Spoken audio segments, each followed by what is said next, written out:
Hello everyone, welcome to Sawa Sawa Network, a multimedia initiative aiming to amplify the voices of South Sudanese in the country and the diaspora.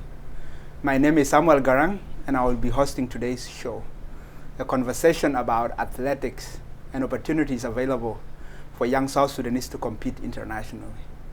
In particular, we will discuss a host of challenges facing young South Sudanese in pursuing their athletic dreams, and what roles, if any, we can actually play as individuals and communities to help them overcome those challenges. So joining me today in the studio are two young South Sudanese college athletes, Agul Deng and Leek.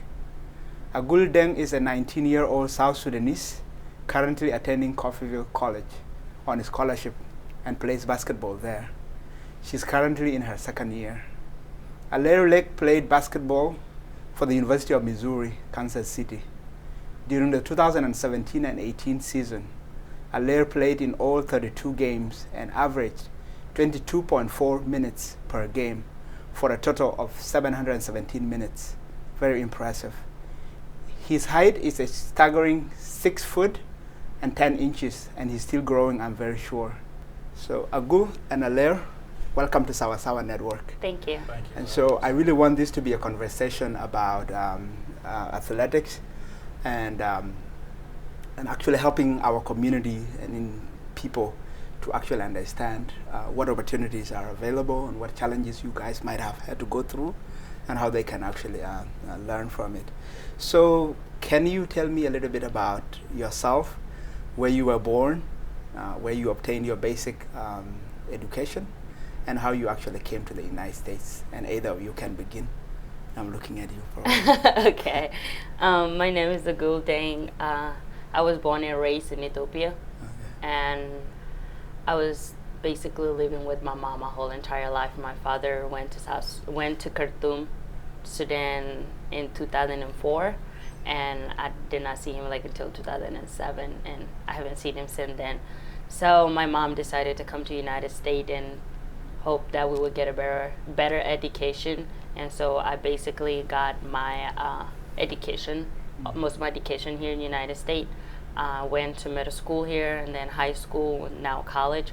I am currently in Coffeyville Community College. It's a JUCO. This is my first year going there, but I'm only going there for a year, and then I'll transfer to another 4-year school and get my bachelor degree. I was in Virginia Union University my first year, and it was a great school, but I just thought I would be better off somewhere else. So I changed my direction. Good for you. And I'm living here with my mom and my sibling, and just hoping for a better future as I look forward and aim for a better life. Very good, very good. And Leek? My name is Leek. I was born in Khartoum. I have 21 brothers and sisters. How many brothers and sisters? 21 brothers and sisters. 21 brothers and sisters. Yes. From one mom? No, in South Sudan, right, so we know that there's, we known for polygamy. Yeah. So Okay. my dad has 4 wives. Wow. Yeah. It's impressive. Yeah, I know. I was born and raised among all of them. So after both of my parents passed away, took a different direction, which is basketball. Took a focus on that because I see how my brothers, how basketball reflected their life, and they can get a free education with basketball and be networking with good people, and just it was a good look for them and a good fit. After that, I moved here in 2010. I attended high school in Florida, and I was there for 4 years. I was there actually for 5 years because I did a postgrad after I tore my ACL. Right. After that, I got a full scholarship to go to University of Missouri, Kansas City. I went there for 4 years, and it was a great experience as well. My brothers are the people who inspired me to come here and pick up basketball, because my oldest brother, his name is Deng. He inspired me to do that, and I see how he overcame and how he carrying himself right now. Yes. So picking up from where you just ended, that what you had to go through as a child, you saw your parents, deceased earlier on when you were young, and then you found an inspiration in your older siblings. Yes. Who came here to the United States. They played basketball, and so that served as like a inspiration and shaped your path to choosing the basketball in particular. Yes. So were there other people who were role models in your life, and other South Sudanese or even globally, who inspired you to play basketball? Yes, there's a lot of people who inspired me to play basketball. As we all know, the first person who to get in the NBA, which is Manud Ball, and Agul Deng, and all those people who are coming right now in the future. Those people inspired me, and how they carried themselves and all that.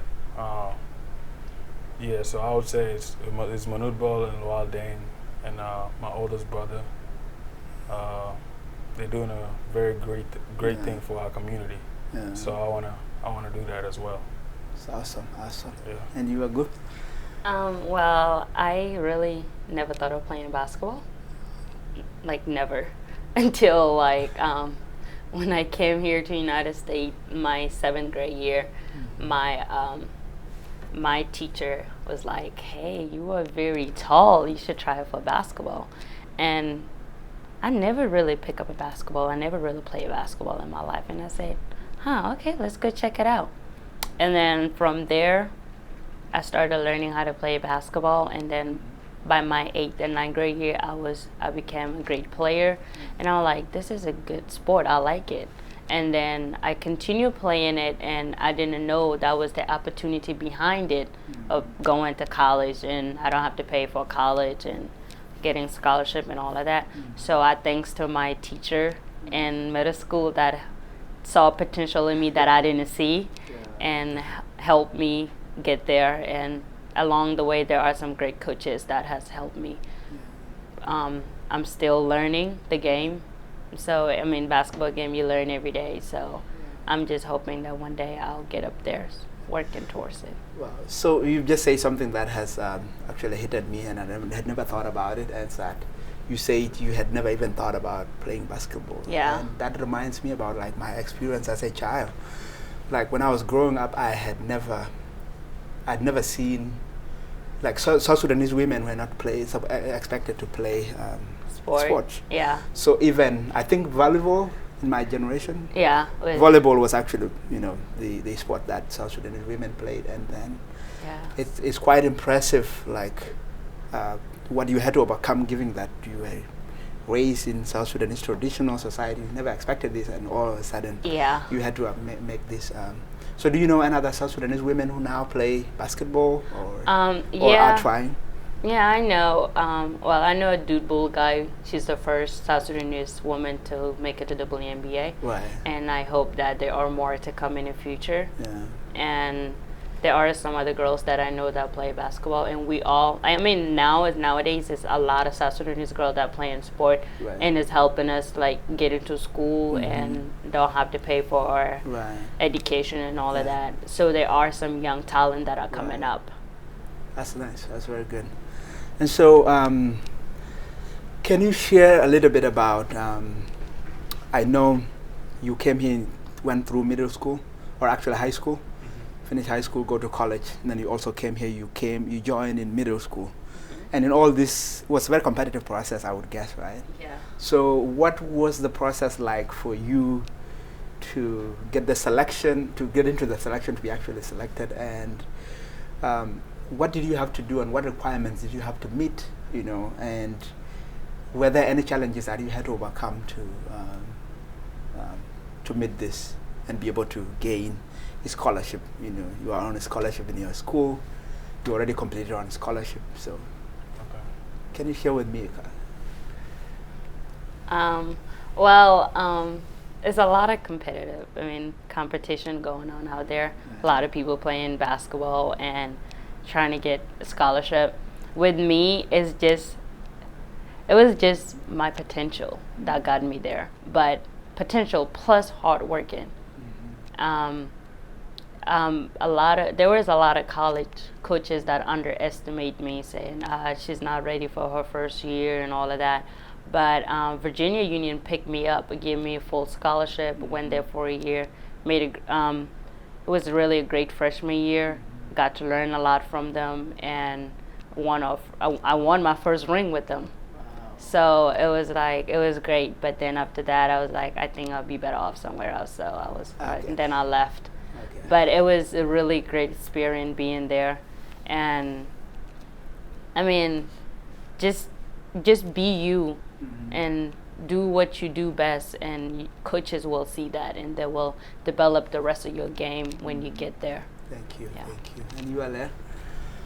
My brother brought a lot of athletes out here, South Sudanese athletes out here. He brought a lot of them, and I was like before the last person that I came here. I came here by myself when I was like 14. I moved straight from Kenya straight to Chicago. It's a whole different like transition. It's a whole different, because I didn't know English by then. So there was culture shock and all that. It's a different experience, but I liked it. Yeah, basketball it was a great journey for me.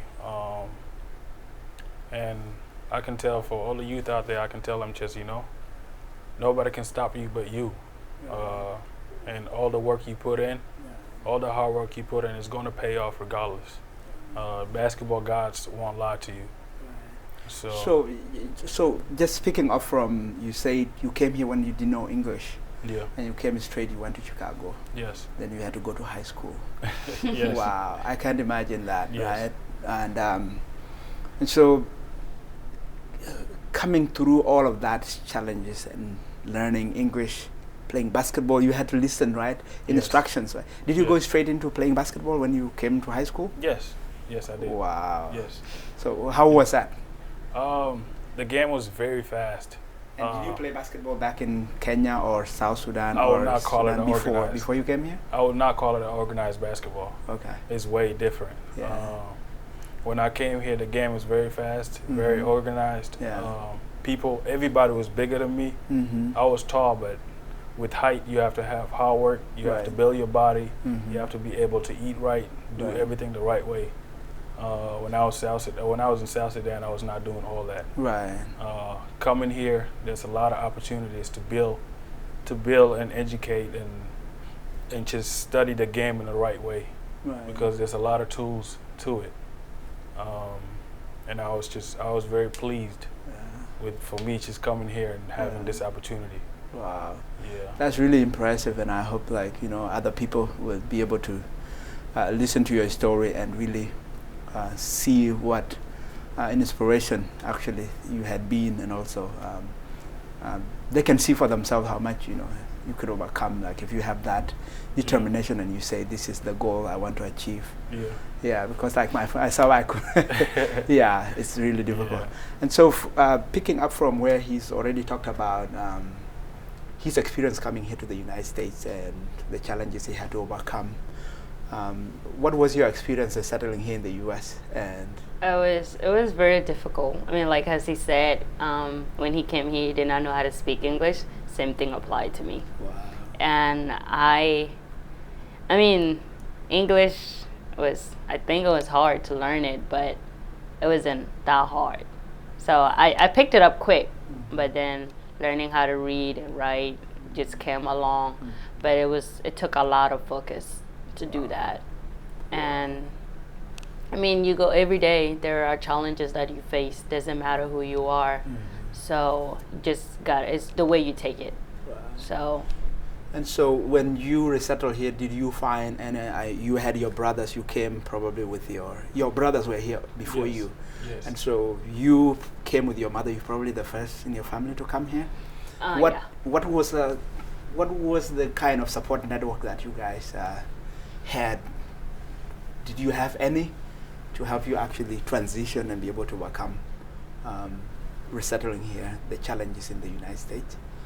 Well, when me and my family moved here, we had great community around at the time, and they put their hands South Sudanese together. community? Yes, South Sudanese community. Yeah. They put their hand together and they helped out for a while. And after we learned the culture, adapt to it, and then we were good on our own. Very nice. Very nice. And you as well? Did you, apart from your brothers, did you have any strong? Yeah, I did. My guardian, Lauren Jackson, he helped me a lot with it. Okay. He's from Chicago, so that's why I told you the first time when I came to the United States, I came straight to Chicago. He helped me with a lot of things. He knew my brother back then and all that, and he's helping a lot of the Sudanese community too. Shouts out to him. I appreciate him for doing that. And also, when I first came here, I met these two Sudanese young boys that we grew up together when I got here. Their name is Mango Matiang and Ran Tut. They was here. They came from Australia. Oh, okay. I remember those. Yeah, I met them here, and they helped me with a lot of things, especially not knowing the language. They told me it's okay. Don't be scared to say things. Just break it up. Just break it. It's somehow you're gonna get it. Yep. Because I didn't know the language, there's a lot of people just making fun of me. How I speak, how I dress, how I looked, because I looked different from everybody when I first came. So they put me in they put me in the swagger of the culture as well. Yeah, that's really good. That's really good. And so, you, Agul, you still have 2 more years to go, and you have just graduated. And so I want to, can you share with us like what your career goals are, and how do you actually balance like sports, your personal life, your studies, as well as your career development? Because I can see this is it's sports in itself. It's time consuming, and it requires a lot of determination. So do studies, and also you also have to think about when you graduate, what do you do next? So and you have to prepare for that. So how do you balance those and have a really healthy life? Well, the way I looked at it is time management. So if you prioritize what you want to do first, and then everything will fall in. So the first thing I prioritize is school. So school is first, then basketball, and then my personal life, which is kind of hard when you put your personal life last, but it's for the better. In the future, I will have the whole time in the world to have my own personal life. But right now, my focus is on school. So I do school first, and then after, like the way I do it is like we have classes first.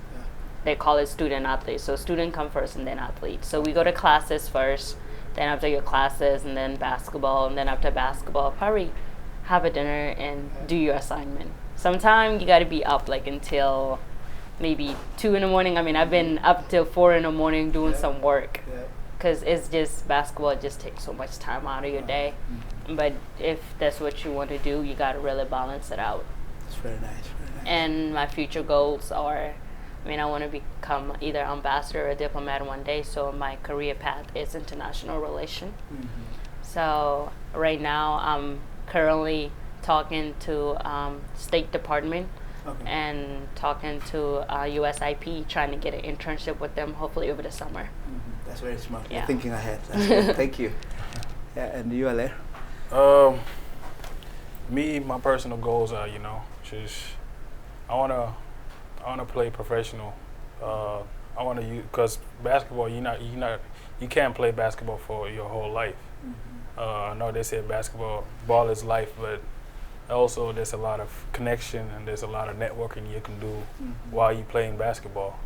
For me, I wanna be in. I wanna start from non for profit, and also be a business owner, and also involve the youth, help the youth, because I had a lot of struggles being a student athlete, And for me, if I can, help our youth and tell them like what are things you can do or what direction you can take to be a better student and also be a better person in life, because sport is not the only way to go.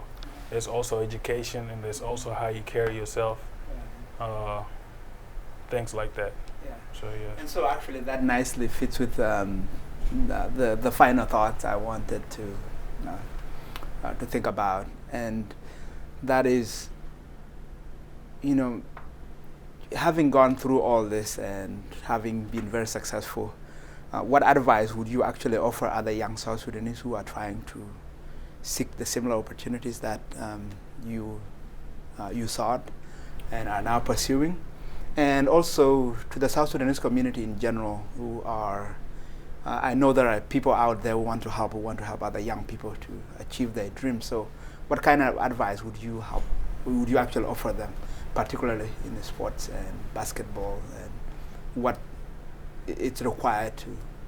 Well, first to the athletes, whoever want to become a basketball player or want an opportunity to play basketball, you just got to work hard, be your own person, and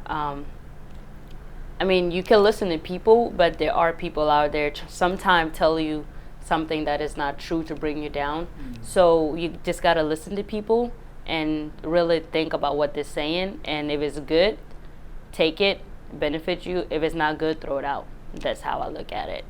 And just honestly, it's just hard work and make some good connections. And to the people out there, South Sudanese, that want to help, you just got to reach out. You got to reach out to those like for example, Alair say he want a non-profit organization. I personally started one last year, but I didn't have the support for it. So I'm still working towards it, but I just don't have the support. But hopefully one day that I will do have a support, and is basically trying to help young generation, and especially the girls, because we are underestimated a lot. And so I just want them to just reach out to us, or maybe, this is a world of internet. So you can find somebody or make connections. And South Sudanese community just gotta come together and support those young kids that will be a future one day. Yeah.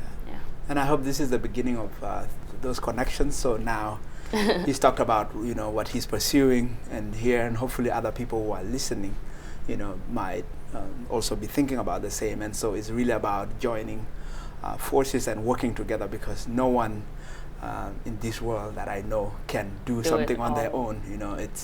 And that's something we need to be able to learn, I think, as South Sudanese, to work together and promote each other. Yeah. So, and you, any advice? My advice for the youth is just going to be like, first, just take care of your education. Because without you just being educated and being smart, not a lot of coaches going to take you. And also hard work. You got to be patient with your work, and discipline. You got to be organized as well. All the work you put in, your hard work, is going to pay off regardless. And just be mature, and just be careful how you carry yourself, because somewhere and somehow somebody's watching you. And just put in the work, man, because if you take a day off, there's somebody that's gonna take your seat. Like it's a game of competition. And being lazy is if you're being lazy, you're being selfish for your own self. And you're hurting yourself. You're hurting yourself as well. And there's a lot of people looking up to you. So you also, you're being selfish for others as well. So it's not only for yourself, but it's for, it's for your own good and for others as well. So, like I said, basketball God is not gonna lie, and you put in what whatever you put in is what you're gonna get. Wow, thank you both, Agul and Alair, for your really very insightful discussion and very inspiring stories. And I hope that our people will be able to reach out, and you also be able to reach out to people and be inspiration for others, who are coming up, and also others in the community. So thank you for coming to Sawa Sawa Network. And thank you all our audience for watching. Sawa Sawa Network encourages active and civil dialogue. So follow us on YouTube and Facebook page. Together we can be a force for good in South Sudan and the diaspora. Thank you all.